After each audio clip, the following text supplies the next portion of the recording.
మనం స్వామి వివేకానంద గురించి చెప్తున్నాం. ఈరోజు ఒక్కరోజే ఈ కార్యక్రమాన్ని నిర్వహించుకుంటున్నాం. దాని తర్వాత మళ్ళీ 1 year వరకు వివేకానంద వస్తే కానీ మనకు అప్పటి వరకు ఆయన ఆశయాలు రావట్లేదు.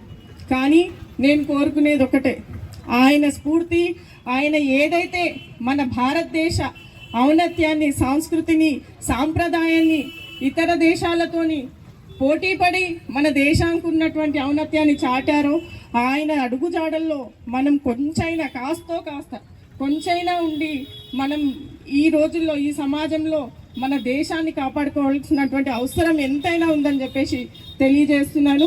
ఈరోజు ముఖ్యంగా నేషనల్ యూత్ డే అని ప్రకటించడం జరిగింది. కానీ యూత్ ఎక్కడున్నారు?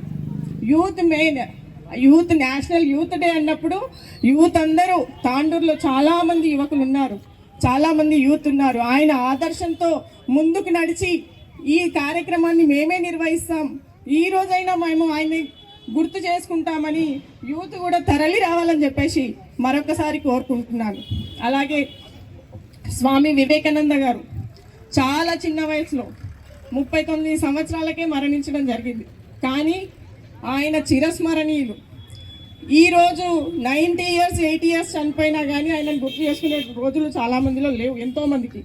కానీ చిన్న వయసులో ఆయన ఒక యుక్త వయసుకు వచ్చేసరికి దాదాపు 15-16 years అవుతుంది. మిగిలిన 10-15 సంవత్సరాల్లో ఆయన దేశానికి ఇంత చేశాడు.